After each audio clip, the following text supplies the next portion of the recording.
Y'all already know we back at it with another one.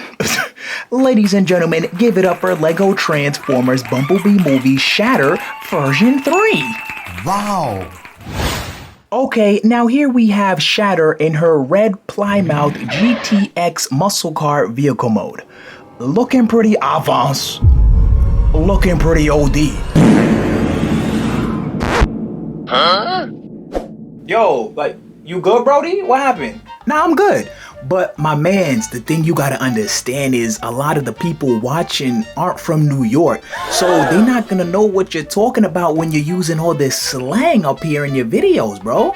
Nah, you right. You right about that one. Yeah, so you know what you gotta do in one of your videos one of these days, bro? You gotta break down the terms so they know what you really talking about. You feel me? Like, I'm not even gonna hold you.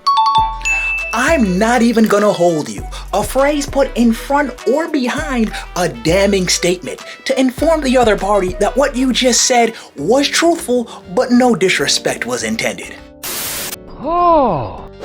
Now Shatter here is clocking in at a build time of about 10 hours, is scaling in at a length of about 8.5 inches from the front of her vehicle mode to the back, and can also be seen here sporting her new nifty little assault mode by having her arm cannon sit on top of her vehicle mode. Nice. Yo, that assault mode is looking pretty OD right now, bro. Not even gonna lie. I know it's looking pretty OD. I know that. That's why I said in the beginning of the video, she's looking pretty OD. OD, an abbreviation for the phrase overdone, used in situations where you're describing that the quality of something is actually so high that it's overdone, but in a good way. My man. Uh-oh, hold up, wait a minute now, what's going on here? Trigger warning, incoming dislikes. Why does Shatter have yellow stripes going down the middle of her vehicle mode? The movie version of her vehicle mode has no stripes at all. My friend, let me tell you what happened here.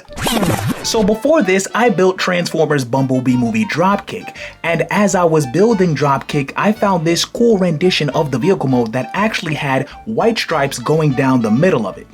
So I was like, alright, cool, I'ma leave everything else the same, just throw some white stripes in there and see what happens. Boom, came out fire, next.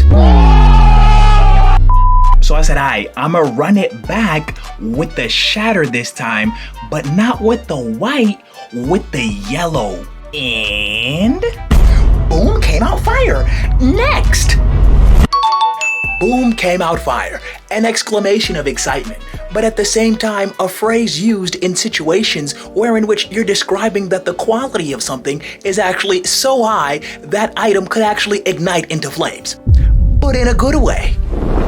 Now, just on a quick side note, if you are interested in having me build or review your favorite Lego Transformers or mechs on the channel here, consider becoming a Super Say. The membership link for that is in the description. Or if you're interested in gaining access to instructions to some of my builds, starter kits, templates to some of my Lego Transformers, you can actually sign up to my Patreon as a free member, and I'll add your email to my email list so that whenever I create instructions, I can email them directly to you. So you see, Shatter is one of those Transformers that the movie designers designed to be extra cool. What? They wanted her to be so cool that they were willing to sacrifice the practicality of her transformation. So you see how Shatter has all of these front headlights here in her vehicle mode all lined up, but then if we look at her robot mode, all of a sudden there's another pair of those headlights on the interior of the front of her chest there. Hey yo, what the Bro, there's no way the front headlights are going from the front of the car there to the interior of the chest. That is fully cap, 100%. So normally, this portion of the vehicle mode here would be nice and smooth and there would be no studs showing like it was with my Bumblebee movie Dropkick.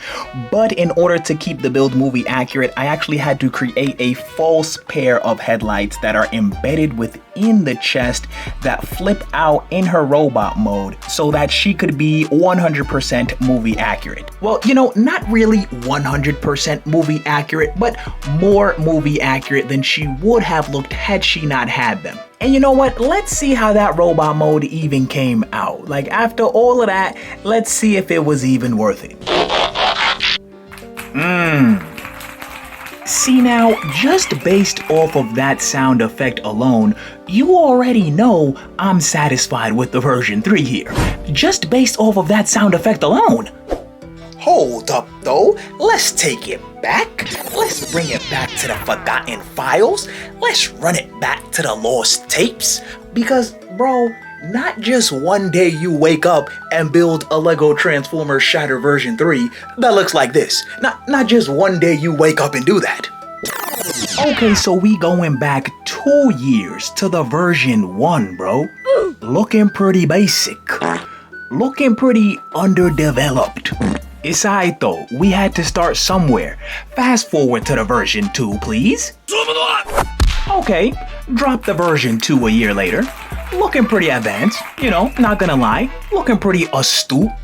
But this version was still not quite at the damn son, where'd you find this level that I wanted it to be at. Huh? See, because we got a couple of tiers here on this channel now.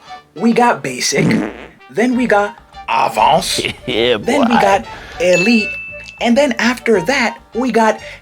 Damn, son, where'd you find this? So I said, you know what? We gotta skip over the elite tier and go straight to damn son, where'd you find this? Cause we ain't got time for it, Brody. Okay, but seriously though, I already knew right off the bat that if I was going to even attempt a Shatter version 3, that I wanted it to come out significantly better than the Shatter version 2 build that I did. So I was like, okay, the best way to achieve this goal and to ensure that this newer version comes out a lot better is to hyper focus on fixing all of the errors within the version 2, no matter how small or insignificant I thought they were. Because I didn't really try to do anything to fix that overall bulkiness that the previous version sported.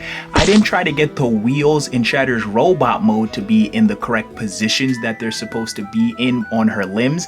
And lastly, I didn't try as hard as I could to get the engine that sits on the hood of her car to actually fit into her transformation. Nani? So in order to fix the bulkiness within Shatter's upper body here, I pretty much just changed the way in which her abdomen transforms. So I added a couple of more clip pieces so that this portion here can actually fold around her midsection more and make it look a lot more slender. And then in order to fix that bulky chest plate that she had on the version 2, I actually made a portion of the front of the car or bumper split in half and fold onto the interior of Shatter's chest. On top of that, I also made it so that the wheels from Shatter's vehicle mode are now hidden in her robot mode. Now, if you look really hard, you'll see them poking out from behind the shoulders there or between the legs, but for the most part, they're out of sight like how they are in her movie renditions. And lastly, although the engine is not positioned correctly at all in Shatter's robot mode, we actually do have the engine included within the transformation and at least on her chest. So all in all, definitely worth the rebuild in my opinion, especially since I was able to build some articulation into this version of Shatter and get her to hit some really cool poses as I was filming the video this time around. Oh, and if you guys are interested in checking out Shatter's partner in crime, Dropkick, I'll leave the link to my Transformers Bumblebee movie Dropkick at the end of this video.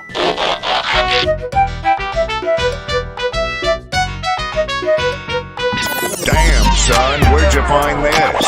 Stand clear of the closing doors, please. Bing bang.